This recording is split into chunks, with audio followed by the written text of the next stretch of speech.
जनतामा भ्रमित हुने गरी जबरजस्ती फैलिएका प्रोपागान्डाहरूको प्रतिकार गर्न र सत्य सन्देश प्रवाह गर्नका लागि एक जिम्मेवार जनप्रतिनिधिका हैसियतले आफ्नो दृष्टिकोण जनता समक्ष पुर्याउने थलो पनि संसद भएका हुनाले म यो अनुमति चाहन्छु।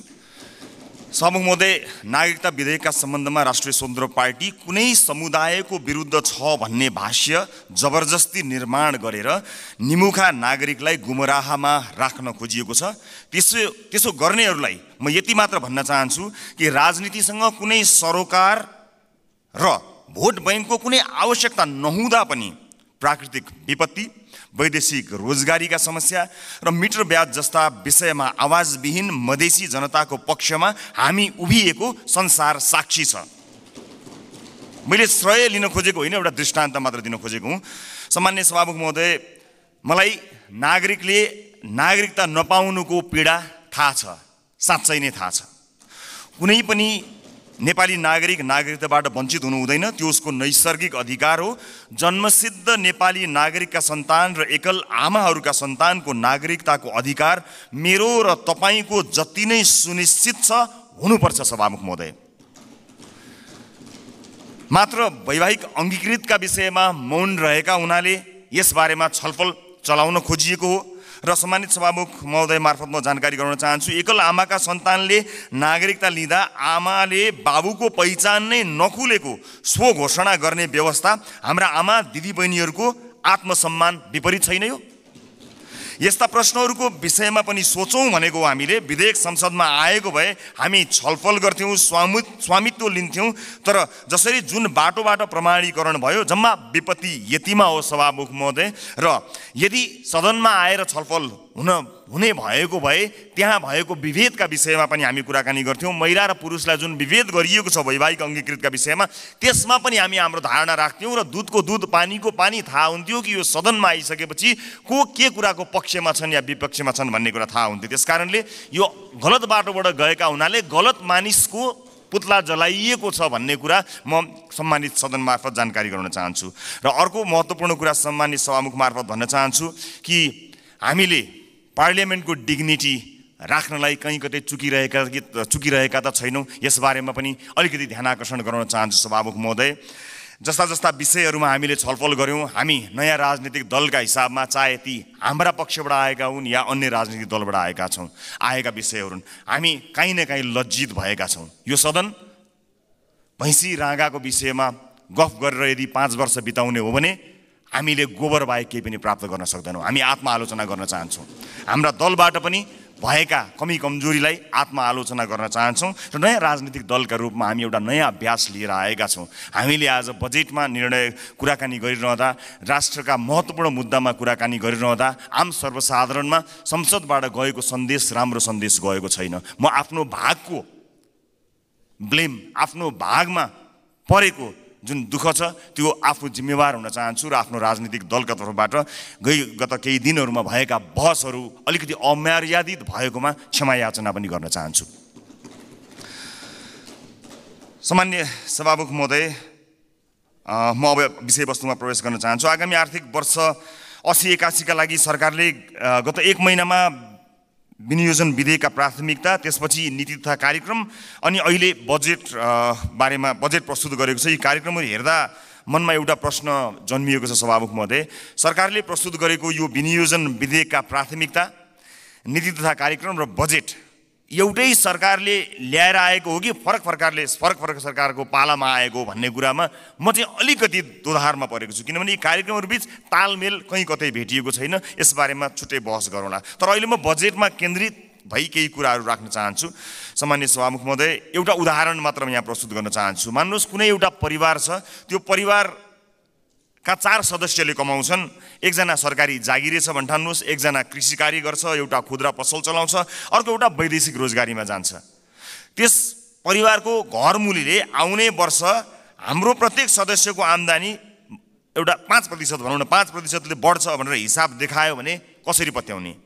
घरमुलीले हिसाब देखाए जस्तो सबैको आम्दानीको वृद्धि दर एउटै कसरी हुन सक्छ? सभामुख महोदय, जस्तै सरकारले दिने पारिश्रमिकको कुरा, त्यसको वृद्धि दर सरकारले निर्धारण गर्छ व्यापारबाट हुने आम्दानीको त्यसको चाहिँ बजारको व्यवस्थापनले निर्धारण गर्छ। वैदेशिक रोजगारीमा हुने कुरा रोजगारदाता मा भर पर्छ, श्रमको माग अनुसार भर पर्छ, ती देशको नीतिले निर्धारण गर्छ। कृषिबाट हुने आम्दानी, उत्पादनको अवस्था, बिक्री मूल्यहरूले निर्धारण गर्छन्। मैले दृष्टान्त दिएको घरमूलीको त्यो 5% को बेसुरा अनुमानको उदाहरण हाम्रो अर्थमन्त्रीज्यूको अनुमानसँग ठ्याक्कै मिल्छ कि भन्ने मलाई लागेको छ। यो बजेटमा माननीय अर्थमन्त्रीज्यूले चालु आर्थिक वर्षको जम्मा राजस्वको संशोधित अनुमानभन्दा आगामी आर्थिक वर्ष चाहिँ 24.37% राजस्वको वृद्धि हुने अनुमान गर्नुभएको छ। यो अङ्क याद गर्नुहोला माननीय सदस्यहरू, 24.37। यस बजेटमा माननीय अर्थमन्त्रीज्यूले राजस्वका 90 वटा शीर्षकहरूमध्ये 68 वटा शीर्षकहरूबाट प्राप्त हुने राजस्वको मूल्य दर 24.37% नै हुन्छ भन्ने अनुमान गर्नुभएको छ। साथै राजस्वका मुख्य आधारहरू जस्तै कर, गैर करको दुवैको वृद्धि दर पनि 24.37% अनुमान गर्नुभएको छ। त्यसै गरी करका स्रोतहरूमा आय, मुनाफा तथा पुँजीगत लाभमा लाग्ने कर, वस्तु तथा सेवामा आधारित कर र वैदेशिक व्यापारमा लाग्ने कर सबैको वृद्धि दर 24.37% हुन्छ भन्ने अनुमान गर्नुभएको छ। सामान्य सभामुख महोदय, होलसेलमा गरिएको यस्तो अनुमानबाट यो पुष्टि हुन्छ कि यो बजेटको लेखन एउटा झारा टार्ने काम र एउटा गैर जिम्मेवारी काम भएको अथवा हेलचेक्राइपूर्ण ढङ्गबाट गरिएको हो कि भन्ने आशंका गर्ने प्रशस्त ठाउँहरू रहेको छ। यद्यपि यो रेभेन्यू फोरकास्टरको रूपमा म आफूलाई प्रस्तुत गरिरहेको छैन र यो रेभेन्यू फोरकास्टिङको विज्ञ पनि म होइन, तर यसरी यो कुनै एउटा कम्प्युटरमा एउटा एक्सेल सिटमा चालु आर्थिक वर्षको अङ्क राखेर त्यसमा चाहिँ 24.37% जोडेर राजस्व वृद्धिको अनुमान यो चाहिँ जो कोहीले पनि गर्न सक्ने म देख्दछु। फेरि पनि म जोड लगाउँछु कि म रेभेन्यू फोरकास्टिङको विज्ञ चाहिँ होइन। यस्तो हचुवाको भरमा अनुमानित बजेट प्रस्तुत गर्नलाई विद्वान अर्थमन्त्री अथवा विद्वान अर्थ मन्त्रालयका उच्च पदस्थ अधिकारीहरूको आवश्यकता पर्दैन भन्नका लागि चाहिँ रेभेन्यू फोरकास्टर हुनु पर्दैन भन्ने मलाई लाग्दछ। सभामुख महोदय, मैले नेपालको विगत केही वर्षको राजस्व, कर र गैर करका वृद्धि दर पनि हेरेको छु, जसमा कुनै पनि वर्ष हाम्रो राजस्वको वृद्धि दर, करको वृद्धि दर र गैर करको वृद्धि दर समान छँदै छैन। सभामुख महोदय, बजेट निर्माण प्रक्रियामा राजस्वको अनुमान नै यस्तो प्रमुख आधार स्तम्भ हो जसको आधारमा विभिन्न क्षेत्रमा गरिने खर्च तय गरिन्छ। चालु आर्थिक वर्षको प्रक्षेपित राजस्व करिब 14 खर्ब उठ्न नसक्ने भई संशोधित अनुमान करिब 11 खर्बमा झार्नु परेको यो विषम अवस्थामा अर्थमन्त्रीज्यूले आगामी आर्थिक वर्षको बजेट प्रस्तुत गरिरहँदा जम्मा राजस्वको करिब 93% भन्दा बढी उठ्ने अनुमान गरिएको राजस्वका शीर्षकहरूबाट प्राप्त हुने राजस्वको वृद्धि दर एउटै 24.37% हुने अनौठो अनुमानले हामीलाई कहाँ पुर्याउने हो भन्ने एउटा ठूलो प्रश्न खडा भएको छ। चालु आर्थिक वर्षमा लक्ष्य अनुसार राजस्व सङ्कलन हुन नसक्दाको परिणाम स्थानीय तहमा हस्तान्तरण हुने समानीकरण अनुदानको 50% कटौती गर्ने अवस्थामा सरकार पुगेको सर्वविदितै छ। यस्तो हचुवाको भरमा प्रक्षेपण गरिएको राजस्वमा आधारित आगामी वर्षको बजेटले हामीलाई यो मुलुकलाई कहाँ पुर्याउने हो ठूलो प्रश्न खडा भएको छ। राष्ट्रको ढुकुटीमा सङ्कलन हुने अनुमान हचुवाको भरमा भएको बजेटमा आधारित खर्चका कार्यक्रमहरू कसरी विश्वासिला हुन सक्छन्? सभामुख महोदय, मेरा पार्टीका मान्य सदस्यहरूले बजेटका कार्यक्रमको बारेमा पनि आफ्नो मन्तव्य राखिरहँदा हाम्रो पार्टीको धारणा पनि राख्नुभएकै छ र म पुनः दोहोऱ्याउँदै यो गरिमामय सदनको समय बर्बाद गर्नतिर लाग्दिनँ। तसर्थ सम्माननीय सभामुख महोदय मार्फत हाम्रा विद्वान अर्थमन्त्रीज्यूलाई विश्वमा इमान्दार, मेहनती र कर्तव्यनिष्ठ भनी पहिचान बनाएका सम्पूर्ण नेपाली आमा बुवा दाजुभाइ तथा दिदीबहिनीहरूको जनप्रतिनिधिको हैसियतले केही प्रश्नहरू राख्न चाहन्छु। 1, कर र गैर करलाई प्रभाव पार्ने विषयवस्तु र क्षेत्र फरक हुन्छन् भने एउटै दरमा वृद्धि कसरी सम्भव हुन्छ? 2, कुल राजस्व र कर वृद्धिको दर एउटै कसरी हुन्छ? 3, कुल राजस्व र गैर करको वृद्धि एउटै कसरी हुन्छ? 4, अझै उदेक लाग्दो चाहिँ कर र गैर कर जसको आधार र प्रकृति बिल्कुल भिन्न हुन्छ, यिनीहरूको वृद्धि दर कसरी एउटै हुन्छ? मेरो प्रश्न। 5, करका विभिन्न स्रोतहरूको वृद्धि दर फेरि एउटै कसरी हुन्छ? 6, राजस्वका 90 शीर्षकहरूमध्ये 68 वटा शीर्षकहरूबाट प्राप्त हुने राजस्वको वृद्धि दर एउटै कसरी हुन्छ? यी प्रश्नहरू यी प्रश्नहरूले यस्तो हचुवाको भरमा प्रक्षेपित राजस्वको आधारमा खर्च गर्न बजेटमा प्रस्ताव गरिएका विभिन्न कार्यक्रमहरूको बारेमा छलफल र टीका टिप्पणी गर्नुको कुनै औचित्य छ कि छैन भन्ने कुरा खडा गरेको छ सभामुख महोदय। झोलामा कति पैसा आउँछ भन्ने हचुवाका भरमा गरिएको अनुमानबाट गरिने खर्चका बारेमा छलफल गरेर गरिब जनताबाट सङ्कलन गरिएको राजस्व दुरुपयोग गर्नु कति उपयुक्त हुन्छ, यो पनि एउटा प्रश्न भएको छ। सम्मानित सभामुख महोदय, अर्थमन्त्रीज्यूले भर्खरै उठाएका प्रश्नहरूका सम्बन्धमा नेपाली जनतालाई स्पष्ट पार्नुहुनेछ भन्ने मैले आशा लिएको छु। यदि यसको स्पष्ट र विश्वास लाग्दो आधार नेपाली जनता सामु आएन भने सत्ता पक्षका माननीय सांसदहरूले यो बजेटलाई कुन नैतिकताले पास गर्नुहुन्छ होला, मैले गम्भीर प्रश्न खडा गरेको छु। सम्मानित सभामुख महोदय, राष्ट्रिय स्वतन्त्र पार्टी यो सदनमा उपस्थित भइसकेको छ। विगतमा जे भए पनि अब त्यसरी नचलोस्।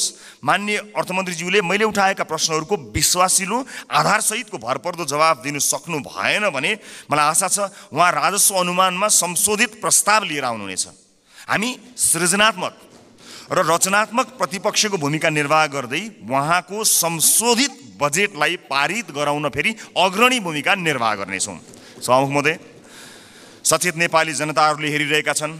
बहुमतको आधारमा यस्तो हचुवाको भरमा अनुमान गरिएको राजस्वमा आधारित बजेटलाई पास गरेर अघि जाने हो भने यसको जिम्मेवारी पास गर्नुहुने सम्पूर्ण माननीयज्यूहरूले लिनुपर्नेछ। गल्ती हुन सक्छन्, त्यसलाई सच्याएर अघि बढ्नु इमान्दारिता र महानता हो। भएको गल्तीलाई सच्याउन सत्तापक्ष र प्रतिपक्ष नभई हामी कुनै अर्को पक्ष भइराख्नु पर्ने छैन, एकै ठाउँमा उभिन सकिन्छ। यो राष्ट्रले जित्ने कुरा भएको हुनाले परम्पराको नाममा बहुमतले पेलेर जाने मनस्थिति बनाइयो भने त्यसको परिणाम अवश्य पनि यो देशले भोग्नुपर्नेछ, सत्ता पक्ष या विपक्षले भोग्नुपर्ने छैन। त्यसैले मान्य सदस्यहरूले तथ्यमा आधारित भएर आफ्ना विवेक प्रयोग गर्नुहुनेछ भन्ने कुरामा मैले आशा राखेको छु र एउटा आशंका उब्जिएको छ। म सभामुख मार्फत माननीय अर्थमन्त्रीज्यूलाई सोध्न चाहन्छु, स्पष्ट पारिदिनु होला कि यसपटकको विकास बजेट डडेलधुरामा कति पार्नु भएको छ, नुवाकोटमा कति पार्नु भएको छ, गोर्खामा कति पार्नु भएको छ? एउटा गम्भीर प्रश्न खडा भएको छ। सुनिए अनुसार र केही डाटाहरू सार्वजनिक भए भन्दा अगाडै यसको तथ्य जाँच गर्नु अगाडिको आशंकाको प्रश्न हो मेरो।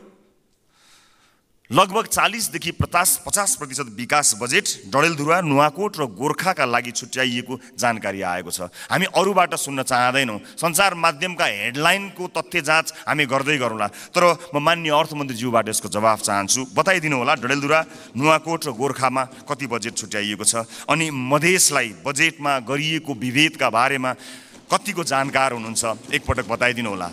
सम्मानित सदनमा स्क्रिनहरूमा हामी बोलेको आवाज राखिएको छ।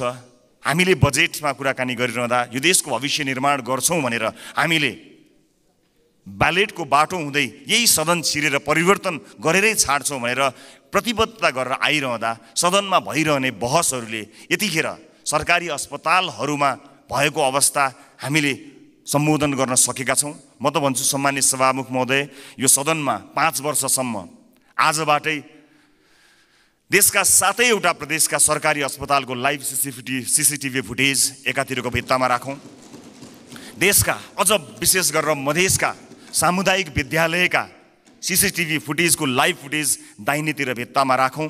अनि बिचमा एउटा स्क्रिनको व्यवस्था गरौँ सभामुख महोदय, जहाँ करिब प्रत्येक दिन 5-6 हजारका दरले यो देशमा भविष्य छैन भनेर यो देशबाट निस्किएर गएका त्रिभुवन अन्तर्राष्ट्रिय विमानस्थलमा लाइनबद्ध भएका नेपाली नागरिकको तस्बिर, त्यसको लाइभ फुटेज राखौँ र 5 वर्षपछि हामी हेरौँ बिफोर र आफ्टर भनेर। हामी संसद छिर्नु अगाडि ती विद्यालय कस्ता थिए, हामीले 5 वर्ष यो सदनमा बहस गरेर ती विद्यालयलाई कस्ता बनायौँ। ती अस्पतालहरू विशेष गरेर बालबालिकाको हुने ती नजिकैको कान्ति बाल अस्पताल गए पनि हुन्छ, संसदपछि सबैजना जाउँ।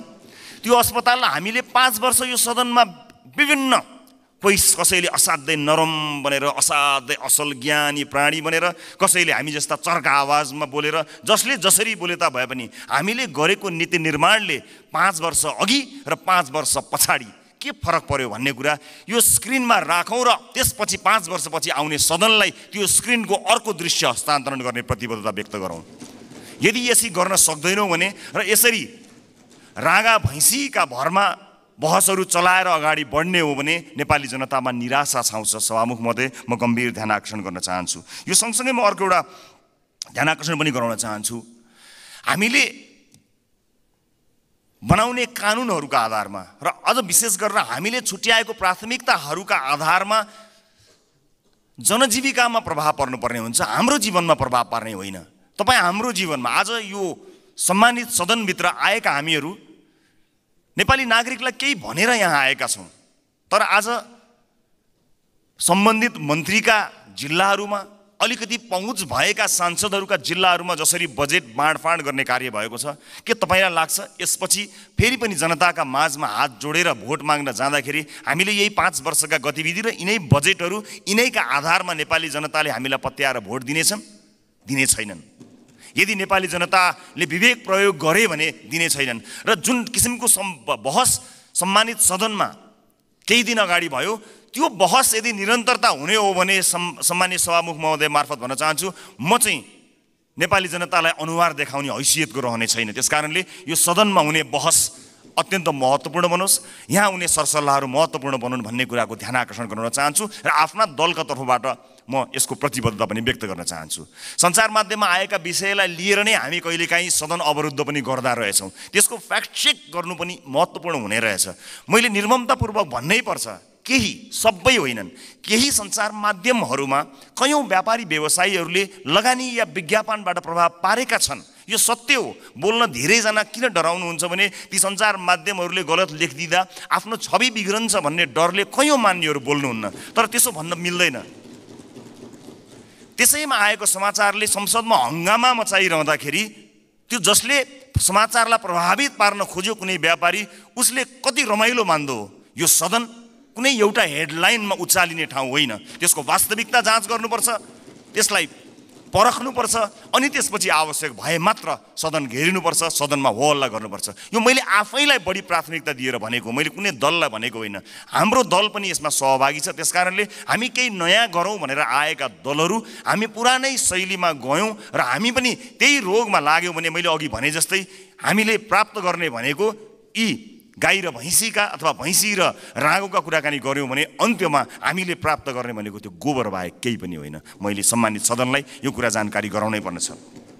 सम्मानित सभामुख महोदय, यस सदनमा हामीले नेपाली जनताका लागि नीतिहरू बनाइरहँदा र विशेष गरेर बजेटमा प्राथमिकताहरू छुट्याइरहँदा हामीले छुट्याएको प्राथमिकताले आम नागरिकको जीवनलाई छुन सकेनछ भने, आम नागरिकको दैनिकीलाई प्रभाव पार्न सकेन भने हाम्रो लागि त्यो दुर्भाग्यको विषय हुन्छ।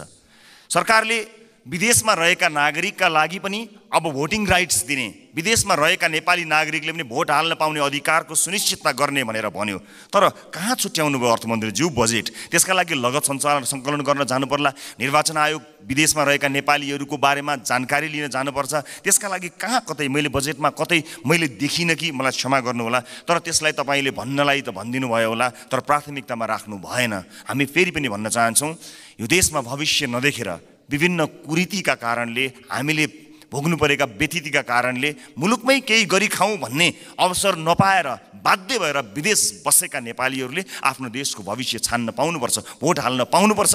त्यसलाई प्राथमिकताका साथ राखियोस्। म माननीय अर्थमन्त्रीज्यूलाई विदेशमा रहेका नेपालीहरूले मतदान गर्न पाउने अधिकारको सुनिश्चितताका लागि कति बजेट छुट्याउनु भएको छ, के व्यवस्था गर्नु भएको छ, म त्यसको लागि पनि जवाफ चाहन्छु। र जिल्ला निर्वाचन कार्यालयहरू खारेज गर्ने जस्तो निर्णय, गलत निर्णय सच्याइयोस् भन्ने कुरा पनि म भन्न चाहन्छु। किनभने संवैधानिक निकायहरूलाई हामीले त्यसका काम कारबाहीहरूलाई यदि ध्यान दिएनौँ, तिनको स्वच्छतामा हामीले प्रश्न खडा गऱ्यौँ र त्यसलाई सरकारका मार्फत या कुनै मन्त्रालयका मार्फत ल्याएर राखिदियौँ भने त्यो साँच्चै नै दुर्भाग्यपूर्ण हुनेछ। त्यसकारणले यसलाई पनि पुनर्विचार गरियोस्। खर्च कटौतीका नाममा हरेक विषयलाई त्यसको गम्भीरता, त्यसको महत्त्व नबुझिकन गरियो भने त्यो साँच्चै नै दुःखद हुनेछ। म सम्मानीय सभामुख मार्फत यो ध्यान आकर्षण गराउन चाहन्छु। र अहिले बजारमा देखिएको वित्तीय सङ्कट, आम नागरिकले भोगेको वित्तीय सङ्कटलाई सम्बोधन गर्ने र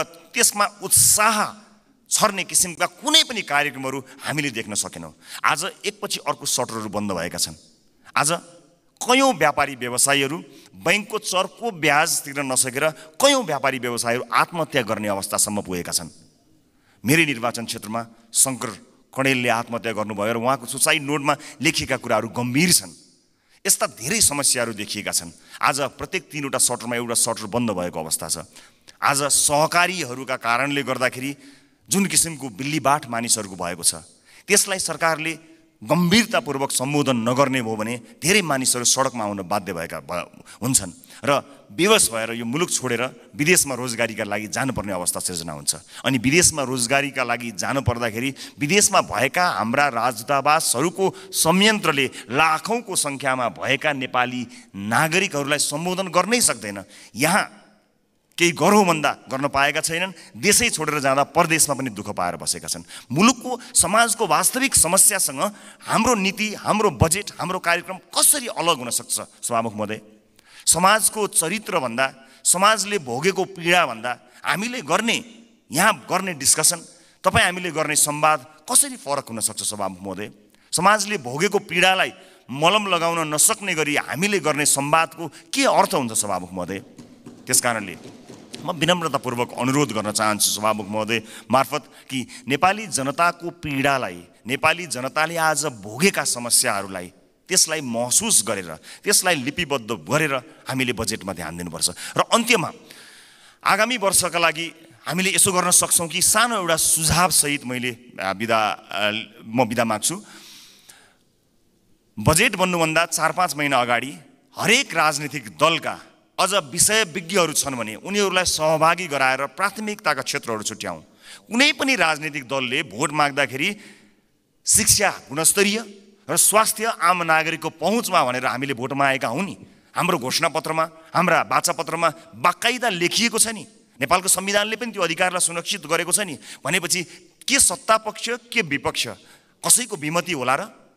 हामीले कस्तो शिक्षा नीति बनाउने? आउनुहोस् सबै राजनीतिक दलका साथीहरू एक ठाउँमा उभियौँ र एउटा साझा शिक्षा नीति सरकारलाई हामीले रेकमेन्ड गरौँ। किनकि तपाईँले भोट माग्दा पनि नेपाली जनतालाई राम्रो शिक्षा दिन्छु भन्नुभएको हो, मैले भोट माग्दा पनि नेपाली जनतालाई राम्रो शिक्षा दिन्छु भनेको हुँ। अनि यहाँ राजनीति कसरी भयो? तपाईँको जिल्लाका बाटोहरूमा भोट हालेपछि अब तपाईँ यहाँ कुनै नेताको जिल्ला अथवा गाउँठाउँमा बाटो पुर्याएर भोट माग्ने दिनको त अब अन्त्य गर्नुपर्छ। हजुर, सिङ्गो देशलाई हेर्नुपर्छ। अब त त्यसरी चल्दैन बाँडेर।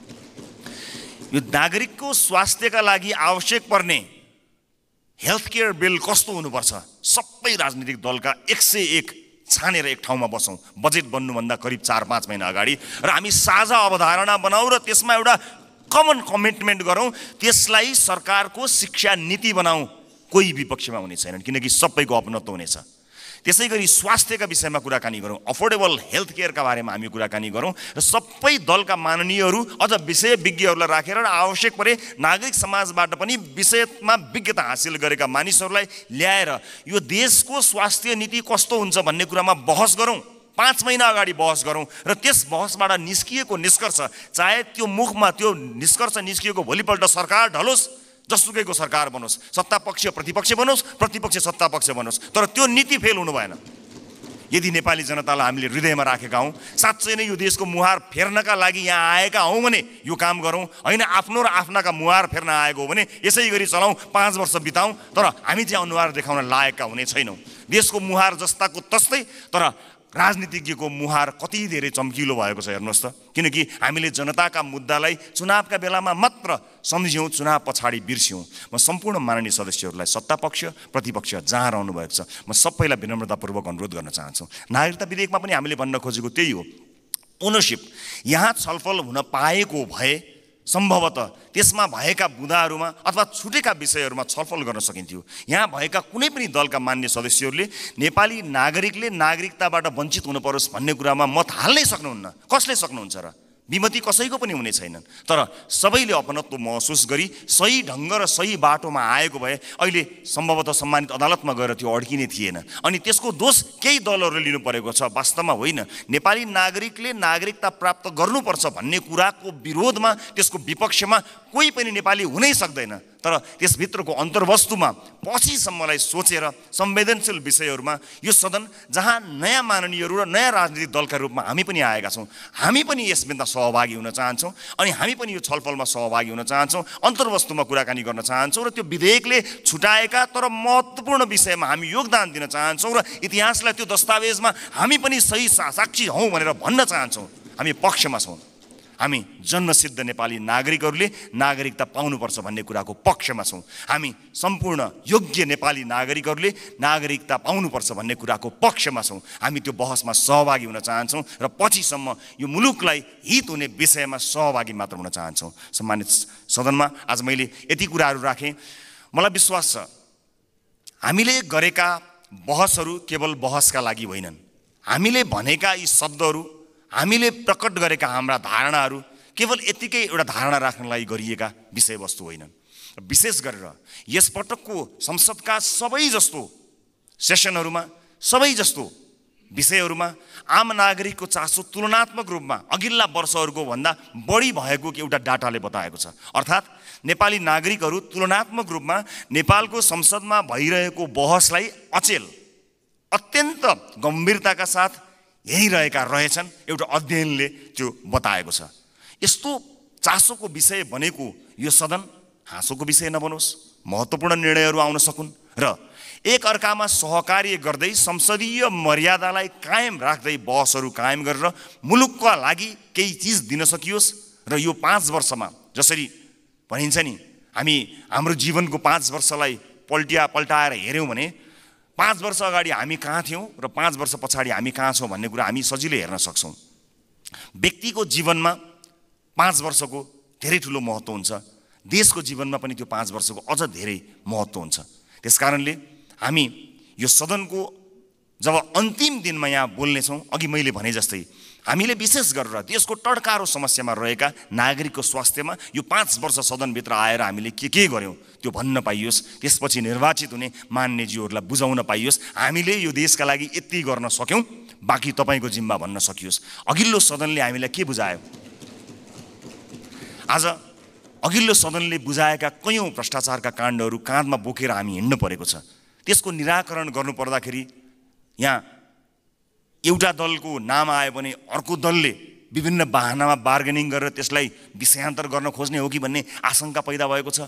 एउटा विषय उठ्छ, त्यसपछि त्यो विषय सेलाउँछ, अर्को विषय उठ्छ। कता कता आशंका पैदा भएको छ। मैले भनेको थिएँ कि कहीँ पुराना राजनीतिक दलहरू एक अर्काको पोल खुल्ला भनेर आत्तिएका त छैनन्, विषयान्तर गर्न लागिरहेका त छैनन्। हामीलाई डर भएको छ।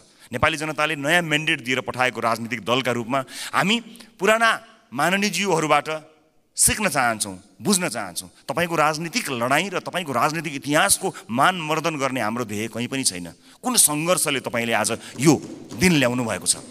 हामी त सजिलै राजनीतिमा आयौँ। साँच्चै भन्नुपर्दा हामीलाई राजनीतिमा त्यो सङ्घर्ष गर्नु परेन। तपाईँहरू त राज्यले लखेटेको, राज्यले मार्छु भनेको, भूमिगत बस्नु परेको, जेल जीवन बिताउनु भएको त्यति ठुलो सङ्घर्ष गरेर तपाईँहरूले यहाँ ल्याउनु भएको छ। हामीलाई गर्व छ तपाईँहरूप्रति। तर गर्व गर्न लायक, तपाईँको इतिहासमा गर्व गर्न लायक वर्तमान भइदियोस् भन्ने मात्र हाम्रो चाहना हो। एक अर्काप्रतिको वैमनस्यता, एक अर्काप्रतिको तिक्तता सम्मानित सदनमा तपाईँहरू उखिरहँदा हामी के हेर्ने, मुस्कुराउने कि ताली पड्काउने कि ढ्याप गर्ने कि मुख छोप्ने, त्यस्तो अवस्था हामीलाई सृजना नगरिदिनु होला। किनकि नेपालको राजनीतिमा तपाईँले दिनुभएको योगदानको हामी कदर गर्न चाहन्छौँ। हामी त्यो पुस्ता बन्न चाहन्छौँ जो अघिल्लो पुस्ताले गरेको राजनीतिक योगदानको उच्च मूल्याङ्कन गर्न सकोस्। तर सम्मानित सदनमा एउटा पार्लिमेन्टको डिग्निटीलाई नै हल्लाइदिने किसिमका गतिविधि हुँदाखेरि कता कता हामीलाई पनि त्यो रोग सरे जस्तो पनि कहीँ दिनमा भयो। हामी त्यो रोग सार्न चाहन्नौँ मान्यज्यूहरू, हामी त्यो रोग सार्न नै चाहन्नौँ। हामी तपाईँलाई त्यही सम्मानित स्थानमा राख्न चाहन्छौँ जुन सम्मानको तपाईँहरू लायक हुनुहुन्छ। हामी नयाँ पुस्ताका राजनीतिज्ञहरूलाई तपाईँहरूले एउटा यस्तो संस्कारको विकास गरिदिनुहोस्, एउटा यस्तो संस्कार दिनुहोस् ताकि हामी भोलि पनि गर्व गर्न सकौँ कि हामीले यो तपाईँबाट सिकेका हौँ। हामीले नेपाली कङ्ग्रेसबाट सिक्यौँ, हामीले नेकपा एमालेबाट सिक्यौँ, हामीले नेकपा माओवादीबाट सिक्यौँ भनेर हामीले भन्न सकौँ, मधेसवादी दलहरूबाट सिक्यौँ, जसपाबाट सिक्यौँ भन्न सकौँ, हामीले नेताहरूको नाम लिएर भन्न सकौँ यी नेताहरूबाट हामीले सिकेको हो नि भन्न सकौँ। तर हामीले, माफ गर्नु होला, म क्षमा चाहन्छु, पछिल्ला केही गतिविधिहरूलाई हेर्दा हामीले चाहिँ उल्टो कुरा सिक्छौँ कि हामीलाई पो त्यो रोग सर्छ कि भन्ने डर पैदा भएको छ।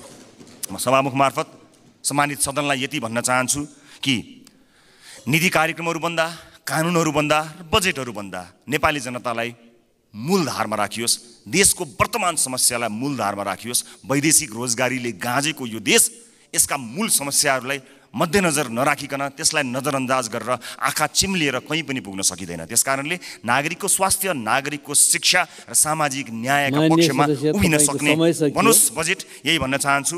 र म जाँदा जाँदै सभामुख महोदय, मैले अघि एउटै दर रेट भएको यो डकुमेन्ट म शीर्ष नेताहरूलाई म उपलब्ध गराउन चाहन्छु। यसले देखाउनेछ 24.37% जुन मैले डाटा प्रस्तुत गरेँ त्यो म अझ स्पष्ट हुने गरी एक-एकवटा प्रमुख राजनीतिक दल र अर्थमन्त्रीज्यूलाई जाँदा जाँदै हस्तान्तरण गर्नेछु। हस्, धन्यवाद, नमस्कार।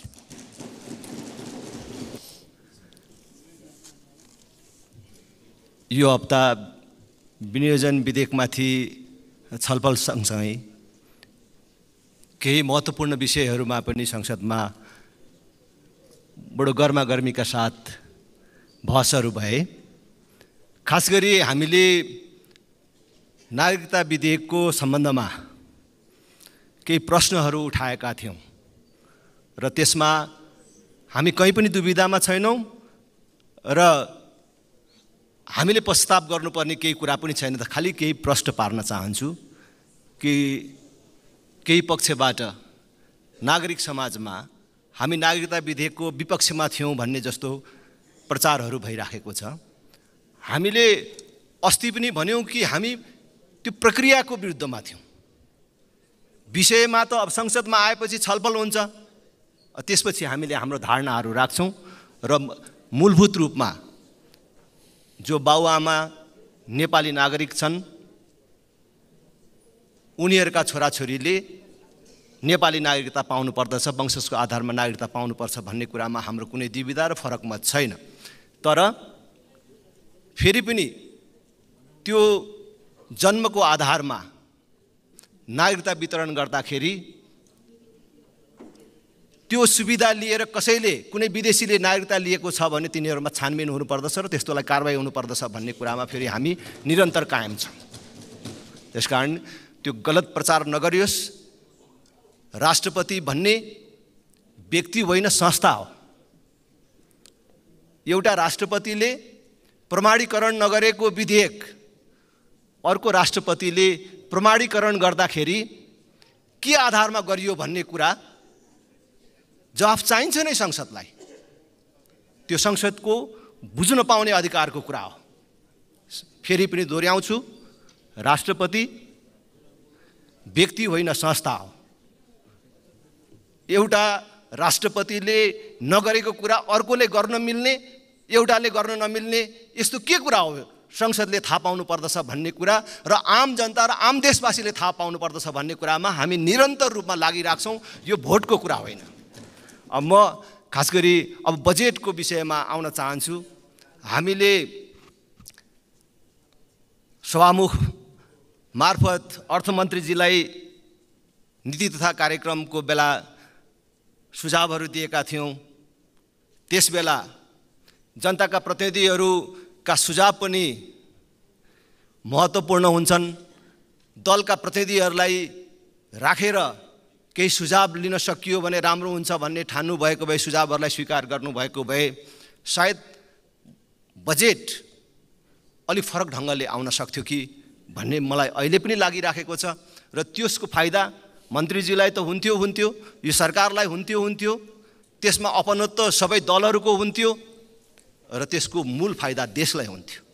र अहिले जसरी एकाङ्गी ढङ्गले बजेट निर्माण भएको छ, त्यसले फेरि पनि भन्छु यो बिग्रदो आर्थिक अवस्थाका बीच जो निराश जनतालाई, व्यवसायीहरूलाई यसले कुनै आशा पैदा गर्न सक्दैन र आशा निर्माण गर्ने, एउटा आशा जगाउने खालको कुनै काम गर्न सक्दैन। बजेट बनाउने भनेको देशको सुदूर भविष्यलाई हेरेर हो, कुनै पार्टीलाई हेरेर, कुनै निर्वाचन क्षेत्रलाई हेरेर बनाइने होइन र कुनै व्यवसायिक घरानालाई हेरेर बनाइने होइन। बजेट बनाउँदाखेरि विगतबाट शिक्षा लिनुपर्छ। हामीले अघिल्लो वर्षहरूमा अनुमान गरेका राजस्व असुलीको अवस्था के रह्यो, र हामीले छुट्याएका खर्चहरू कुन ढङ्गले खर्च भए र हामीले कहाँ छुट्याएको खर्चहरू प्रभावकारी ढङ्गले परिणाम दिने खालका हिसाबले हामीले सुनाउने ढङ्गले देखाउने ढङ्गले देखिने गरी जनताले देशले छुन पाउने भोग्न पाउने देख्न पाउने ढङ्गले कार्यान्वयन भए त्यसबाट शिक्षा लिनुपर्छ। तर हामीले फेरि त्यही निरन्तरता अघिल्लोचोटि बनेका बाटाहरू जो बन्दैछन् अधुरा छन् ती अघिल्लो सरकारले बनाएको होला, अघिल्लो पार्टीकोले बनाएको होला, अघिल्लो मन्त्रीकोले बनाएको होला, ती जति सबै खारेज गर फेरि अब हामीले भनेको ठाउँमा राख। बाटाहरू सबै अधुरा छन्, तपाईहरूले फेरि अहिले चाहिँ नयाँ योजनाहरू सुरु गर्नुभयो भन्ने कुरा सुन्नमा आएको छ। त्यसमा हाम्रो लागत कति गयो? एक ठाउँमा बन्न छोडेर अर्को ठाउँमा बन्न थाल्नु त्यति ठुलो फरक कुरा होइन, तर त्यो लथालिङ्ग अवस्थामा छोड्दाखेरि त्यो आयोजनामा हाम्रो लागत कति गयो यसतर्फ ध्यान पुग्न सक्यो कि सकेन? हेर्नुहोस्, अहिले बजेटको आकार ठुलो बनाउनु भयो भनेर भन्नुपर्ने कुनै कारण छैन, तर बजेटको आकार ठुलो नभए पनि यो अहिले चालु आर्थिक वर्षको राजस्व असुलीलाई हेर्दाखेरि पनि यसले अहिले पनि फेरि त्यो असुली अथवा लक्ष्य प्राप्ति हुन्छ भन्ने देखिँदैन। अनुमान, अनुदान र ऋणमा आधारित बजेट छ। यति उठ्ला, यति अनुदान पाइएला अनि यति ऋण लिउँला भनेर भनेको बजेट ठिक ठाउँमा खर्च गर्न सक्नुपर्छ र ठिक ठाउँमा खर्च हुनुपर्छ भन्ने मलाई लाग्छ। मन्त्रीजीले अहिले राजस्व उठ्न सकेन, अहिले चालु आर्थिक वर्षमा लक्ष्य प्राप्त हुन नसके पनि अब आउने उसमा लक्ष्य प्राप्त गर्नुपर्छ भनेर करका दर र दायराहरू बढाउने कोसिस गर्नुभएको छ। तर त्यो जुन करको दर र दायराहरू बढाउने क्रममा अन्धाधुन्ध काम गरिएको छ, त्यसले एकातर्फ कर बढ्ने देखिन्छ भने अर्कातर्फ त्यसले झन् नकारात्मक भनेको दुष्प्रभावहरू छोड्ने देखिन्छ। तपाईले हवाई टिकटमा भ्याट लगाउने कुरा गर्नुभएको छ। मानिसहरू भन्छन् त्यसै नै हाम्रो हवाई टिकट दर अहिले पनि महँगो छ। त्यसमा भ्याट पनि तपाईले जोड दिनुभयो भने त्यसको कारण पर्यटकहरूको आउने क्रममा प्रभाव पर्यो भने त्यो असुली बेसी हुन्छ कि त्यसले गर्ने नोक्सानी बेसी हुन्छ त? यसतर्फ हाम्रो ध्यान गयो कि गएन? होटलहरूमा हामीले जुन थप करहरूको व्यवस्था गरेका छौँ त्यसले के प्रभाव पर्छ?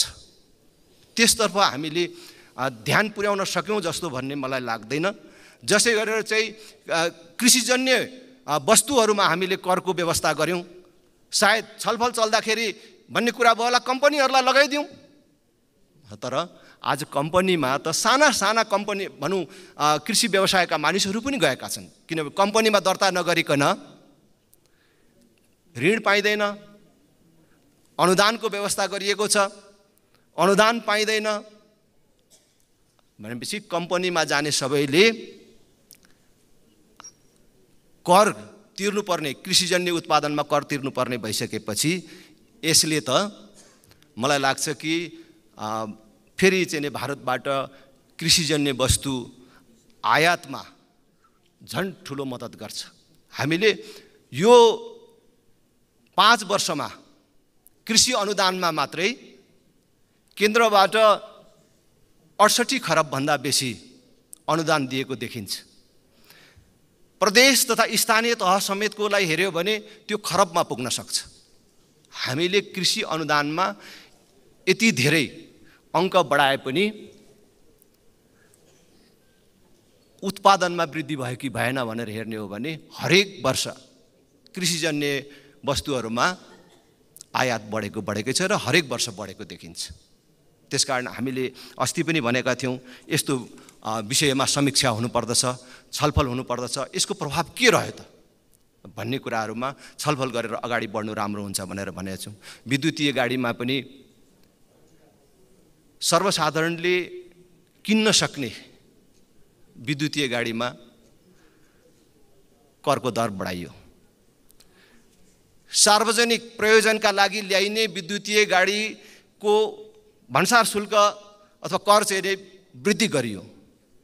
तर महँगो गाडी, जसलाई हामी लग्जरियस गाडी भनेर भन्छौँ, ठुला बडाहरूले चढ्ने गाडी भन्छौँ, त्यसको चाहिँ कर घटाइयो। यस्तो चिजहरूले स्वाभाविक रूपले अन्यल सिर्जना गरेको छ। बजेट आउनु अघिल्लो दिन 500-700 गाडीहरू छुटे, भित्रिए, त्यो गाडीहरूको भोलिपल्ट भन्सार दर बढ्यो। यस्ता कुराहरू पनि आएका छन्। त्यसकारणले मैले खालि अर्थमन्त्रीजीलाई भन्न चाहन्छु कि अझै पनि सुधार गर्न सकिने ठाउँहरू छन् भने सुधार गरेर जानु राम्रो हुन्छ। त्यो सबैको लागि राम्रो हुन्छ। मैले यहाँ रोस्टममा उभिएर बोल्दाखेरि जहिले पनि भनेको छु, हामीले जे कुरा गर्छौँ त्यो हामी सबैको लागि हो। यसले नकारात्मक सन्देश गइराखेको छ मात्र होइन, हामीले हाम्रो देशमा विद्युतीय गाडी उपयोगमा सबैलाई प्रोत्साहित गर्ने र कालान्तरमा पेट्रोलियम पदार्थ आयात घटाउने भनेर जुन उद्घोष गरेका छौँ त्यसलाई बल पुग्दैन। मैले त सधैँ भनेको छु, बरु ठुल्ठुला सार्वजनिक यातायातका साधनहरू जो विद्युतबाट चल्ने अथवा विद्युतीय गाडीहरू जसले ल्याउँछन्, विद्युतीय बसहरू ल्याउँछन्, उनीहरूलाई पूर्ण रूपले भन्सार निःशुल्क गरिनु पर्दछ। त्यो आँट गरेर जानु पर्दछ। त्यो भयो भने एउटा नयाँ सिलसिलाको सुरुवात हुन्छ। बजेटले जनसाङ्ख्यिक लाभ लिने दिशातर्फ पनि ध्यान दिन सकेको देख्दैन। जस्तै अहिले हाम्रो 15 देखि 59 वर्ष उमेर समूहको मानिसहरूको सङ्ख्या 62% छ भनेर भनिन्छ।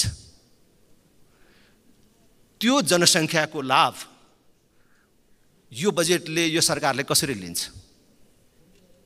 आज त्यो जनसङ्ख्याको 11% त वैदेशिक रोजगारीमा छ, बाँकी रहेकाहरू पनि बेरोजगार छन्।